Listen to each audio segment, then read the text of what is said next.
Hello, it's August 9th, 2017. I'm Tony Smario, coming to you as always from my father, BroSal.org YouTube channel.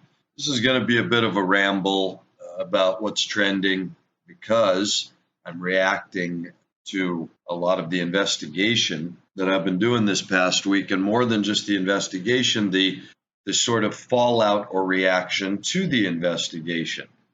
Because what I believe for me is becoming apparent that hasn't been is what an utter controlled mechanism YouTube really is. I keep repeating for some time now how uncanny it seems that a year ago, when we had less than 100 subscribers, we had a particular commentary that got like 14,000 views and others that got several hundred, when we were had far less going on out there and had been out there less time and less subscribers and all that. And the more that we grow, even in subscriptions, which is sort of hard to imagine, that the views go down, but the subscriptions go up, to the point now where we're at the highest subscriptions we've had in 2 years, and we're at the lowest views. Now, this isn't what I want to talk about right now, but it plays into this whole game that I'm seeing. Because some of you that follow us, you deep state controllers that are getting your information about what's really going on from me, and the 2 or 3 of you that actually are learning and studying with us, here's what I want to say to you guys. This latest channel that I subscribe to here, called Curious Life, and only been around a while. He claims it was another channel called Curious Life of a Flat Earther, and he got spooked, whatever that means. I don't know. I've never been spooked. I mean, at the airport, they came and practically treated me like a terrorist, and I got my flight canceled and everything else because I happened to be watching with my headphones on in the airport my own commentary with a still picture on the screen. So that spooked me a little, but not enough to change my channel. Anyway, he claims to have gotten spooked. When you look at his information, it's the best I've seen, you guys. I really encourage everyone to go see that information. This channel, Curious Life's, only been up for about 6 months, I guess, because he has a limited number of videos. I've seen every single one, and if you go and start looking, you'll notice the comment from Brother Sal is on, comments on every single one. And the latest, and so what got me going with this guy, or what led into this whole realization that I want to share, is that all of his information is so good and well prepared, slick. Obviously someone that's very talented with the modern workings of social media and all the programs and such, able to do it very slick. But to go out and find all the graphics, all the right representations, all the right news articles, all the right photos, it's still a lot. Dad can attest to how much searching and copying and altering and putting into your video to make a video. And so this guy, for 6 months, has managed to put together one of the greatest collections of insightful knowledge about AIDS, about viruses and vaccines, about the flat earth, about NASA. These are essentially the subjects.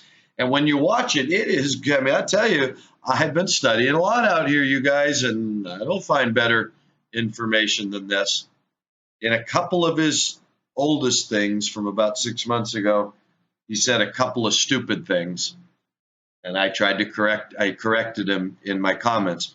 But what's interesting is, as I was starting to watch his stuff, and he was making a point about the angular resolution of our eyes and the perspective, the way our eyes work, and why the sun appears to set the way that it does by getting ever smaller and its light withdrawing from our field of vision. We can't see forever. That's why no matter, even if the sun was up in the sky thousands of miles away. Why can't we still see it if it doesn't disappear over the edge of the earth? Well, he demonstrates the science of it. Our eyesight only can see so far. You can't see beyond that. Perfect 20/20 vision, best vision case scenario, you can only see so far. It's about 3 miles or something, which coincidentally happens to be the parameters they chose for their magical curve of the earth that you can't measure, but somehow that's your horizon. So anyway, he does a great job making this point about angular resolution and perspective and how the eyes work. But the way I experienced the sunset for most of my life now, living in Hawaii and now living in Mexico in the tropics and close enough to the coast to watch the sun set over the horizon, well, the ocean horizon, the sun practically appears to get bigger and just sort of slowly fall behind a curtain. That's what it actually looks like. It doesn't look like the sun gets smaller and smaller as it becomes more impossible for my vision to see it. I see the sun right until it's gone because it's practically full size and it just sinks behind a curtain. I still don't have an answer to that because the one answer he sent me back was sort of, he said, well, you misunderstood me. I meant the light retreats. Oh, okay. But my question is then, why do I see this big disc, same size as it was when it went over my head, sinking behind a curtain if what it is going out of the reach of my ability to see it? And so he never did give me another answer. And I thought, well, that's all right. The guy's apparently a smart and busy man. So I'll just keep listening to his stuff. Maybe I'll find the answer, which I have not found, but I've listened to every single thing that he's done the last week or so. That's what I've been up nights doing, listening to this guy, because it's really fascinating. I encourage everyone, go check it out. I'd love to know what you think. But here's what leads me to the insight I hope to share today, is that the few of you who listen to me know I'm as real as it possibly gets. Dad's been around a long time, never did get popular. None of the religious people, they hated Dad in the beginning when he tried to reveal something to the traditional eschatological view that didn't want to hear it.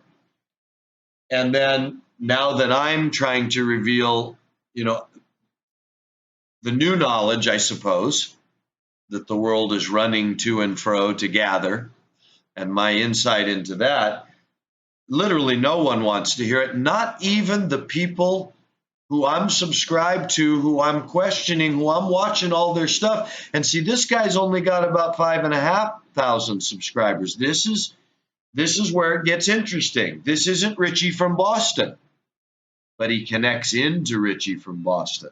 And this is where it gets interesting, because this guy's only got about 5,500 subscribers and only gets, 40, 50 comments, up to maybe 100 comments. I don't know. He gets comments like we get subscribers or views.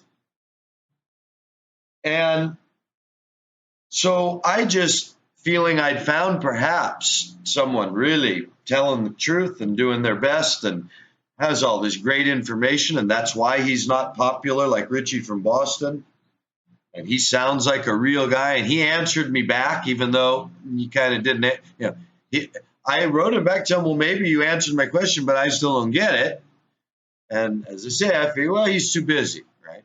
But then as I'm watching his stuff, I noticed that no matter when these comments roll in from these other sites, which I've determined to be shills, A Truth is Stranger Than Fiction, who's a fear-mongering Christian site selling you the, look up now to Jesus because this is it. Here's your chance.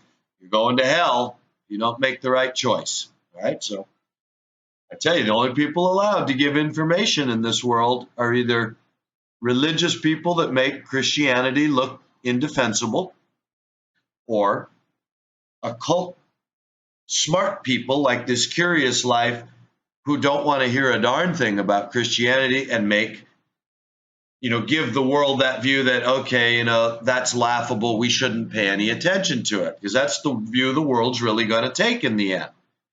And that's why they let people like this Curious Life bring out this deep sort of, the lies that have been perpetrated. And they let him bring out the really solid information. And that's why it's not very popular. But for real searchers, I guess you can find it. Here's what's interesting. None of the people like me, apparently, out there have any interest in taking part of the commentary. I've been now a week or so, I say, of commenting and watching every single show on NASA, on the way our eyes and perspective work, on the hot air balloon proof of the flat Earth, on all the doctors that demonstrate the AIDS hoax, the vaccine hoax, the virus hoax, right? I get it. I've seen the suggestion of it before, but never have I seen it so convincingly presented until Curious Life. But strangely enough, here's this truther, and he's, like I say, he's not Alex Jones, he's not James Corbett, he's not Truth Stream Media. These guys all have hundreds of thousands or millions, right? He's not even Richie from Boston, who has some 100,000. He's not even like this a plain laugh, this really ignorant James Lee, who has like 30 or 40,000 subscribers. This is a guy with only 5,000-6,000 subscribers. And when I look at his comments, he seems to have all the time in the world to reply to these backslapping shills like Truth is Stranger from Fiction, Odd TV. Odd TV and Richie from Boston are like pen pals. They're always promoting each other's work. So this is where it comes around. Curious Life promotes the work of a Truth is Stranger than Fiction. They both, I think, promote the work of this Odd TV, but certainly Curious Life does. And Richie from Boston promotes the work of Odd TV. See, it's all a little crew. It's all the different, Baskin-Robbins 31 flavors. You get your truth as long as you get your lies. And as long as people like me or us that really have something to say, really are inquisitive, really are genuine truthers, genuine, questioners or objectors to what we're hearing, you find they don't have time for that. They either ignore it completely, which is the standard issue, or they give a quick dismissal so it looks like they're not ignoring it, or they vehemently, call you a troll or something because you dare to object to their YouTube presentation, right?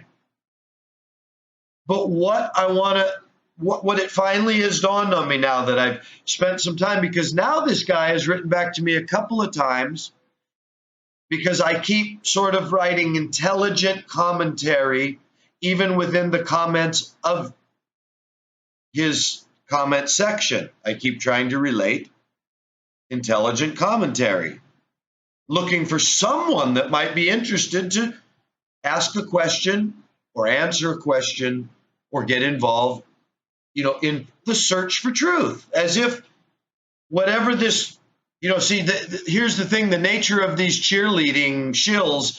Oh, this is the most incredible video. Thank you. Oh, you're the greatest. I love your stuff, man. Okay. I said that on a bunch of them. But a couple of them also ended, yeah, but hey, I also got this question about the sun. Or, yeah, have you thought about this angle or that angle in your idea about NASA or whatever? I left my commentary honestly and genuinely. And so what finally comes back is simply that, to ignore everything until I've left enough commentary now that he says he doesn't have time to play the YouTube high school game. drama game or something like you make some just another dismissal comment. Nothing intelligent, no sort of acknowledgement that wow, in this whoever this BroSal is, they've watched all my stuff. They've made some sort of positive comment on all of my videos, right? I've only got 5,000 subscribers. I'm not Richie from Boston. I'm not James Corbett. I'm not Alex Jones. I'm trying to spread truth here. Who's this BroSal guy? Why's he got so much to say about my videos, both positive and questions? Why does he keep pointing out to me that there's something he wants me to see? Shouldn't I ask? Can you give me a quick hint? I mean, so here's what I want to compare it for people. Whenever you ask a question in Google, it don't matter what it is. You can ask, is the earth round, or what's the evidence that hair color is dangerous? It doesn't matter what question you ask in Google. You're going to find a forum of people who have asked that question or sought that answer. And in that forum, what's so interesting is you can just tell by the way the answers come, who the serious people are, who the jokers are, who the people who are just wasting time, who the people who are seeking attention, who the people who have some real knowledge to share. It just becomes obvious because the forum itself is sort of a seemingly uninhibited exchange of human reaction to the question, is hair color dangerous? You get all sorts of reaction. Oh, I tried one, my hair fell out. Other people say that's nonsense, you used it wrong. And you get all sorts of human reaction of people who then jump into that on both sides depending on their own experience. And this is what I find missing suddenly. This is what came to me, why I wanted to do this sort of impromptu. This is my great insight. Might be foolishness, but I let you decide. That when I go to these sites, only the true shill stuff, like the government, if you go to a NASA site with a lot of hits or big subscriptions, you go to a site, one of these real popular things proving the earth is round, because I've been going to those too. Let me see what they say. It's just, wow. It's like watching Fox News. But if you jump in there and point out even the most obvious criticism that's, isn't new and it isn't rash, it isn't irrational, it's been being made for ever since this heliocentric model's been made.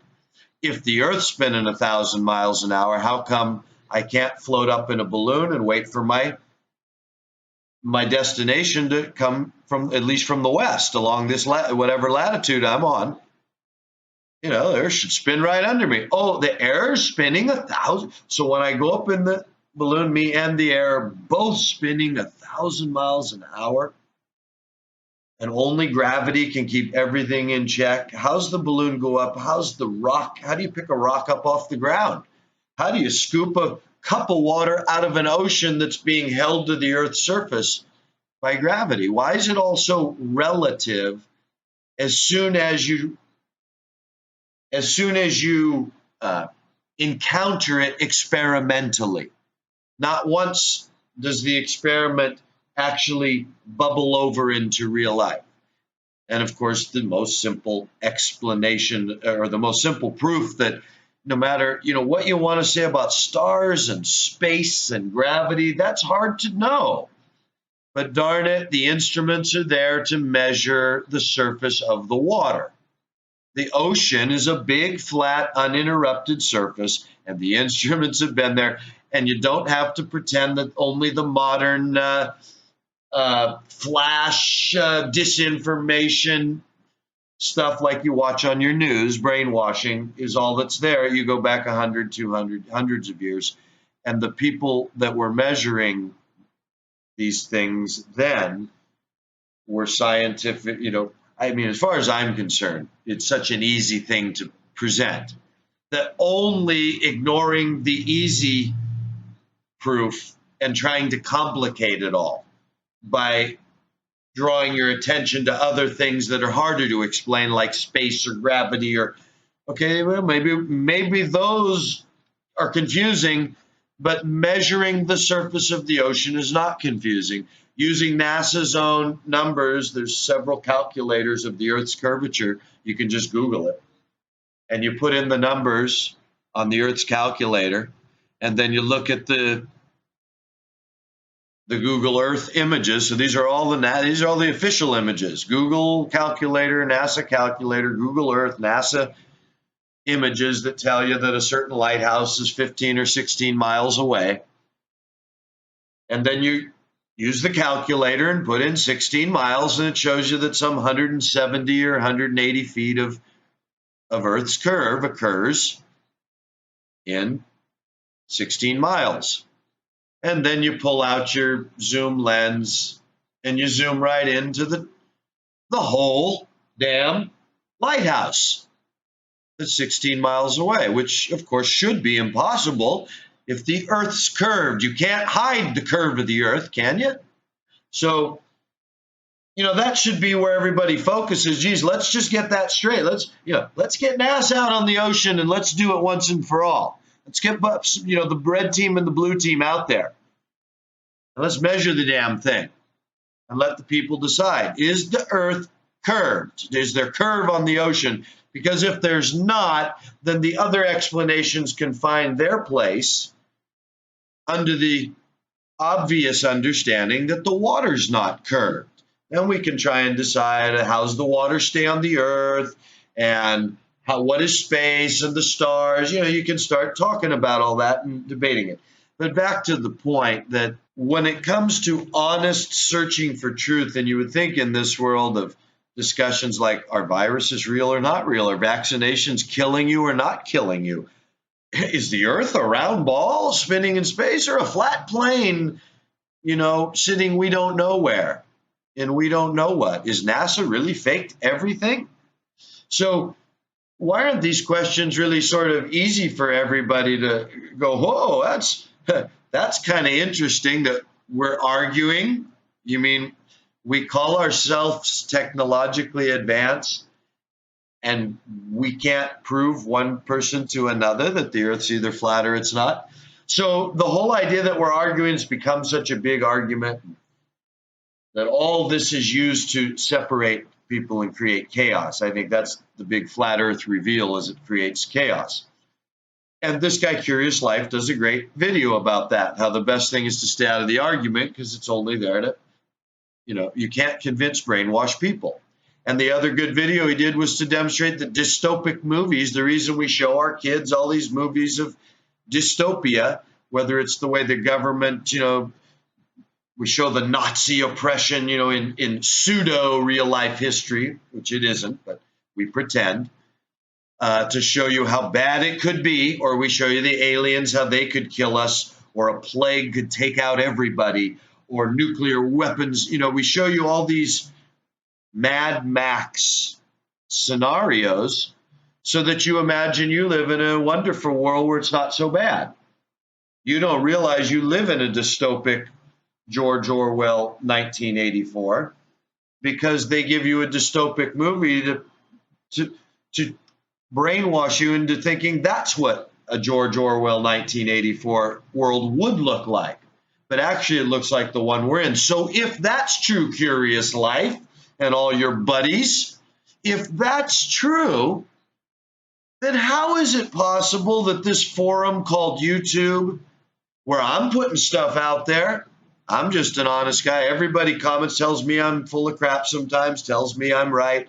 And it's easy for me to jump in there and stick with an argument and be part of an argument. That's obvious. It's so easy. It's so natural. It's like a forum. You put out a video, you're starting your own commentary forum. So the only people Curious Life's in, and all these guys, they do the same thing.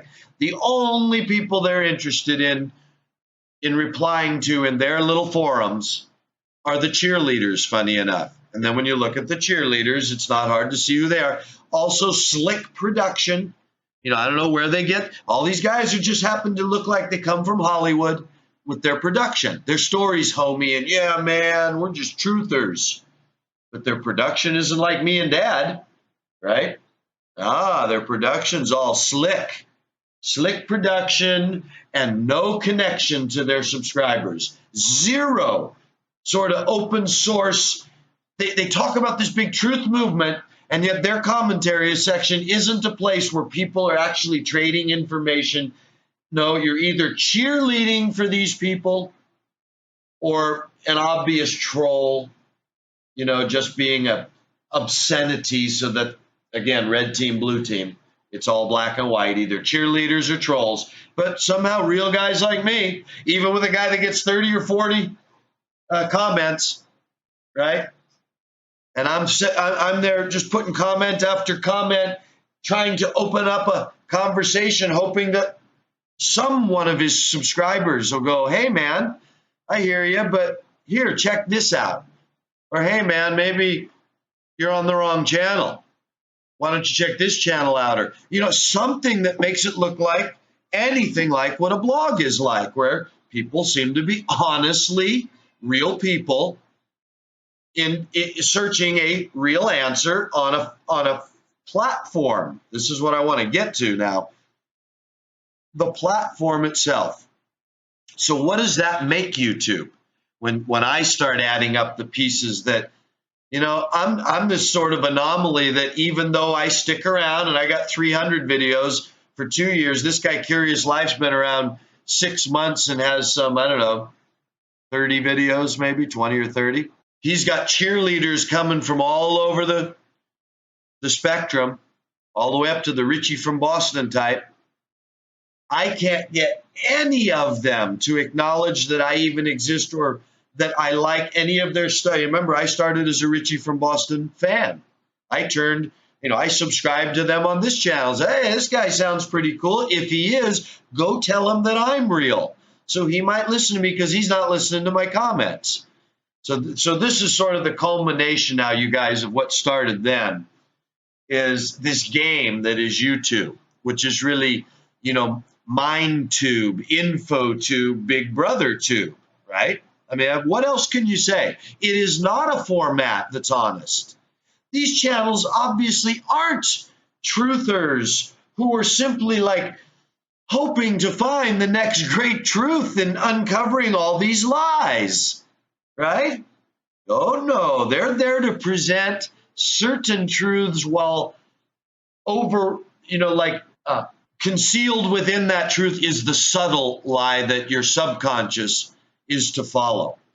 That when the time comes, it'll be that subtle lie that you get with the truth that they have to share. That can only be my surface level understanding of it, and the possibility that it's also got to do with data collection, right? The more they get guys like me to comment, the more they get information on me and where I'm going with my story, what my real objections to their story are. And they can plug that into their big D-Wave computers or whatever the machinery is that they've developed. Believe me, you guys, it don't think for itself. These are science fiction stories. If there's something you'll learn that I've learned from Curious Life, is he shows you how the science fiction writers were writing about nuclear weapons and ray guns and going to space 100 years before it became what we call reality. And now you can say it's inspired by reality. All right, that's going, we've been inspired by a lot of things we still can't do, but you could say we're inspired by reality.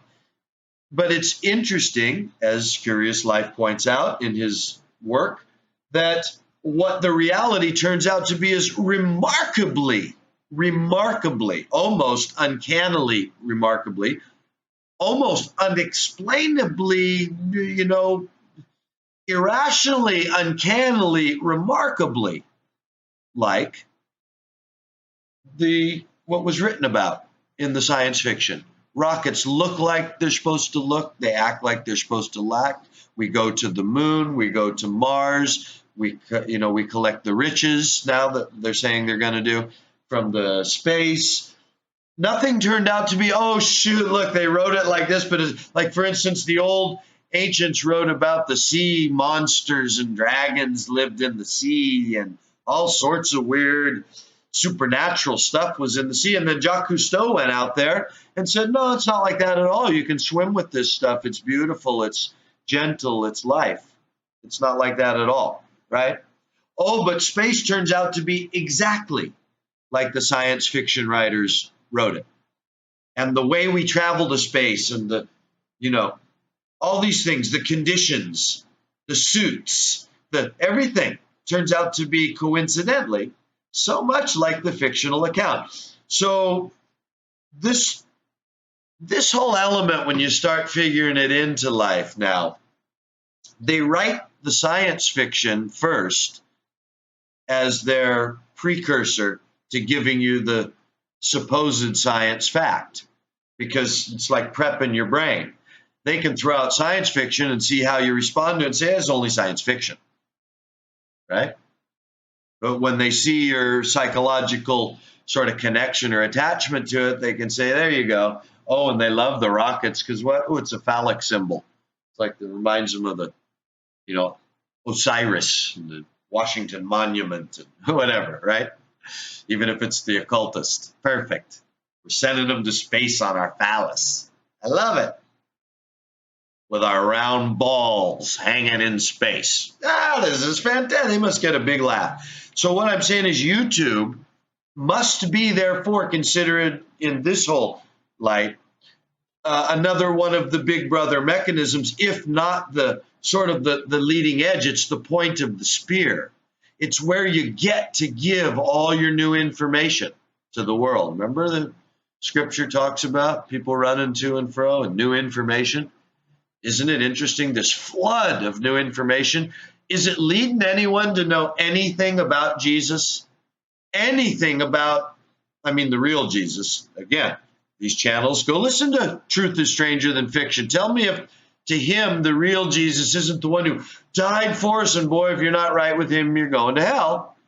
Richie from Boston, the demons, they're letting demons out of the pit. All these things that are totally unscriptural.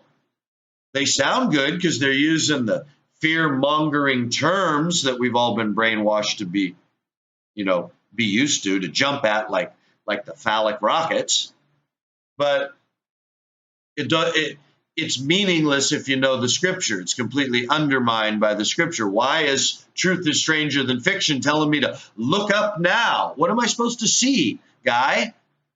What did Jesus say? Look up now when you see the wars and rumors of wars, because that's what he claims. That's the way he interprets it. Look up now. Why? Because by the time you see that, the disciples of Jesus will already be persecuted and handed over to be killed. So when I saw that translation, I thought, oh, wait a minute, Mr. Truth is Stranger Than Fiction. I guess you better go back and check out the Greek.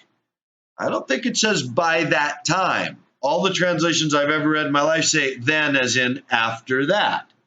After that, right? Don't be alarmed at that, Jesus says. Because they're asking, when are these things going to happen?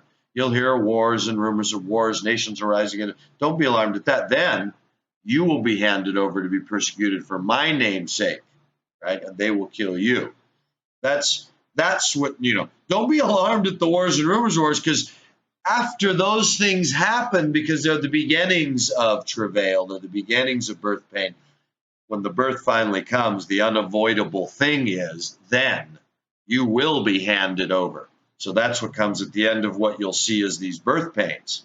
Not before that, and by the time you see the birth pains, the actual climax already takes place, the birth has taken place. So it's a subtle manipulation that's always gone on, and I don't think it comes from the minds of these people. They're mouthpieces, or they're dupes. They're just that type, that type ready to go kill for God, because everybody else is going to hell anyway, right? They don't deserve to live. They don't know Jesus. So Truth is Stranger Than Fiction, that's his basic. That's the reason he gets to bring truth to you. He got like 35,000 or something subscribers. You see what I mean? But the real linchpin in all this for me that proves it is this curious life character.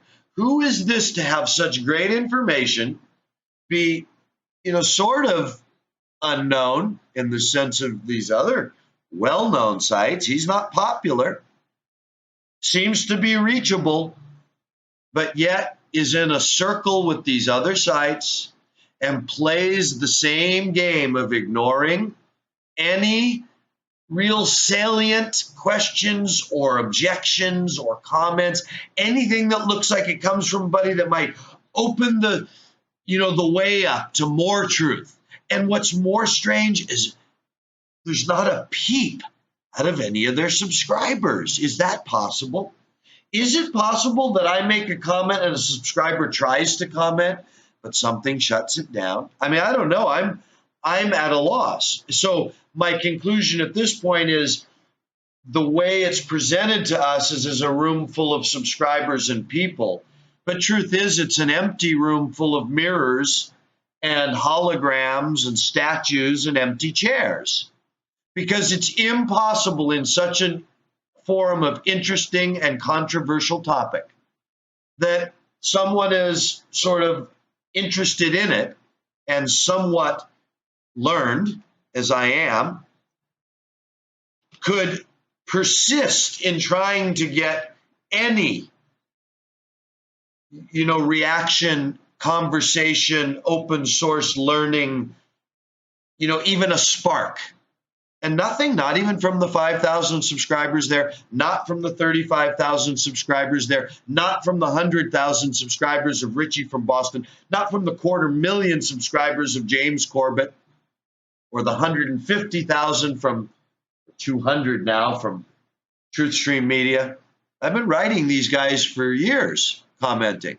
And the comments, whenever someone comments on a show that I've commented on, it comes up in my comment box. So I get to see when those comments come back into play. Nobody. Is that possible? I'm not out there like a troll saying, you guys, you're assholes, you don't know anything. That's not what I'm saying. Some of them, I'm saying you're teaching false Christianity and I can prove it. Come and see my site. Question me. Check out what I'm saying.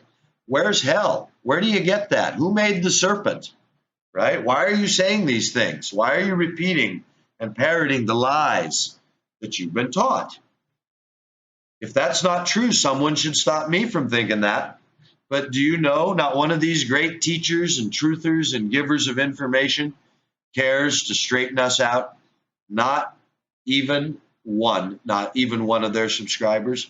So I say the conclusion must be that YouTube is a sort of big brother mechanism, that it isn't in fact any free information, that it isn't in fact good information entirely. And so, boy, it makes me want to watch it all again. However, I think the chaos of what's coming is partially, if not in a great part, produced by what the internet now to me appears to exist for in the first place, the truther movement. That's why it really exists. Without this tool, this whole blue team, red team division, civil war that's coming in America and in the world, the dividing lines that have been made so much richer and deeper and more raw and bloody, and the new things that have been introduced, the massacres that don't exist that no one would ever know about. You couldn't tweet them out 24 hours a day. All that's because this computer's in our face. And so I say YouTube because it's, you got to look at your top things, Google, YouTube, Facebook. These must be big brother, big brothers, eyes, ears, nose, mouth, and other important digits to get done the work that they're getting done. These are the tools. And so YouTube, certainly, I see it now. It's a game, like a Game of Thrones kind of thing. It's absolute deception and trickery. That's why our site doesn't go anywhere, because it's not real out there. There aren't real chairs and real people. They're putting all this stuff out there to get our minds bent into all their different variations, because they want chaos right now. They want Christians believing in demons, hating on Muslims, looking up at the sky for Jesus so they can look stupid, Jesus don't come from the sky that way.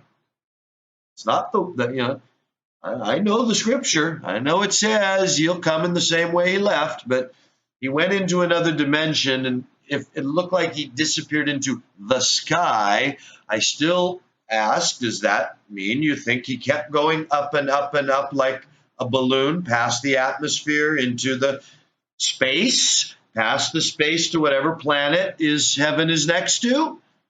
What do you mean? Where'd he go? See, so modern Christianity is so dense that it has to be on purpose. And the only ones that get to tell anybody anything out there about Christianity or even non-Christianity have to be that dense about the scripture and have to look at it that way. So you get your Richie from Boston and your Truth is Stranger from Fiction.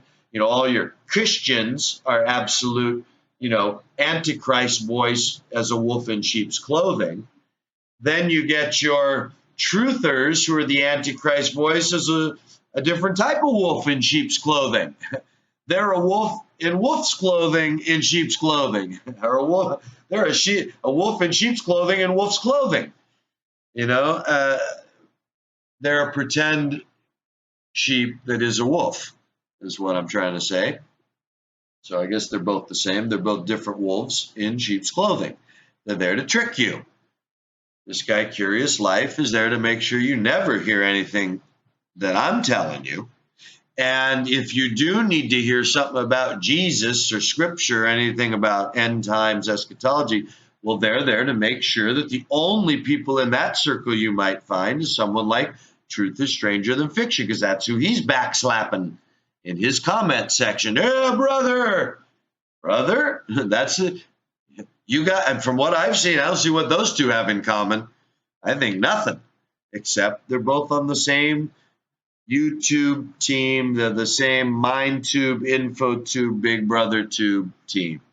So, that's my insight, you guys, is that what's trending is that the information is of course both good and bad, and you have to be very careful in trying to separate it, because I think probably everyone giving the information is bad.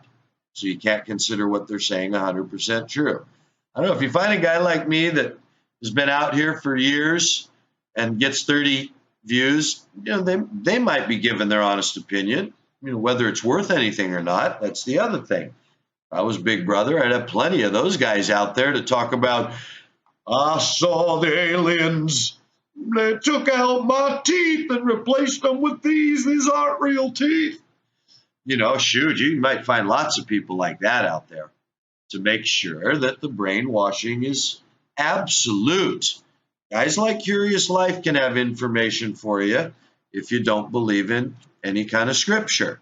If you do, then Truth is Stranger Than Fiction, they can have information for you. But nothing in between. You're never, I see, going to hear my information. So I don't know why I'm still out there. I don't get it. I really don't get it, unless it's the deep state controllers that they want to keep hearing what I have to say, because think about it now, where else would they get it? They know everything on the internet is controlled because they're part of the apparatus. Nobody tells everybody everything. That's part of the Jesuit system. Compartmentalize, brother.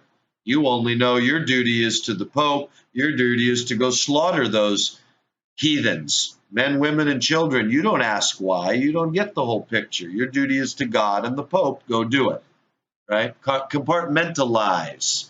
And so all these dupes and mouthpieces and shills and trolls, a lot of it's all probably electronic. But the people that seem to be real, I don't know. I see, and go to this. That's why I guess I'm going to end it by saying I would encourage the few people that listen to me, if you want to prove it to yourself or question my thesis, which I wish you would, and I wish you would get some evidence, and I wish you would share it with me. If you go to Curious Life, listen to any of his stuff, make an honest comment, look for my comments, see what you think. Make an honest comment about my comment. If you think I'm somebody that's at least searching for the truth, how about commenting to Curious Life that, hey, I've been following BroSal, and I disagree with his comment, or I may not like his attitude, or I may not like anything about him, but I think this comment deserves to be, why don't you answer for this? It's a good point. How come none of your people seem real?